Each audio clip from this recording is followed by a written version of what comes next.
600 rupees. ಇದು ನೋಡಿದ್ರೆ ಯಾಕೋ ಸ್ಕ್ಯಾಮ್ ಮಾಡಿದ್ದಾರೆ ಅಂತ ಅನ್ಸುತ್ತೆ. ಓಪನ್ ಮಾಡಿ ನೋಡ್ತೀನಿ.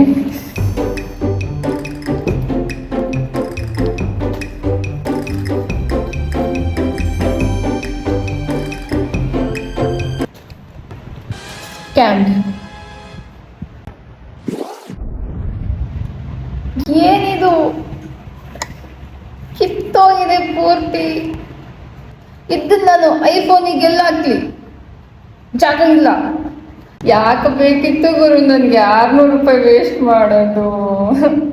ನಾನು ಆರ್ಡರ್ ಮಾಡಿ ಮೋಸ ಹೋಗಿದ್ದು ಇದೇ ಪೇಜಿಂದ, ನಿಕ್ಕರ್ ಬೈ LKP ಅಂತ. ಇವ್ರ ಹೆಸರು ನೋಡ್ಕೊಂಡೆ ಅರ್ಥ ಮಾಡ್ಕೋಬೇಕಿತ್ತು ಇದು ಫ್ರಾಡ್ ಅಂತ. ಬಟ್ ಆದರೆ ಇವರಿಗಿರೋ ಫಾಲೋವರ್ಸ್ನ ನೋಡಿ ನಾನು ಜೆನ್ಯೂನ್ ಅಂತ ಅಂದ್ಕೊಂಡೆ. ಅರೌಂಡ್ 18K ಫಾಲೋವರ್ಸ್ ಇದ್ರು. ಈ ಥರ ಮೋಸ ಹೋದ್ರೆ ನೆಕ್ಸ್ಟ್ ಏನು ಮಾಡಬೇಕು ಅನ್ನೋದನ್ನ ನಾನು ಇವಾಗ ಹೇಳ್ತೀನಿ. ವಿಡಿಯೋನ ಸೇವ್ ಮಾಡ್ಕೊಳ್ಳಿ.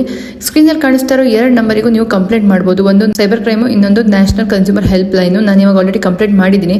ವಿಡಿಯೋ ಇನ್ಫಾರ್ಮೇಟಿವ್ ಅಂತ ಅನ್ಸದೆ ನಿಮ್ಮ ಫ್ರೆಂಡ್ಸಿಗೂ ಶೇರ್ ಮಾಡಿ. ಹಾಗೇನೆ ಆನ್ಲೈನ್ ಸ್ಕ್ಯಾಮಿಂದ ಹುಷಾರಾಗಿರಿ.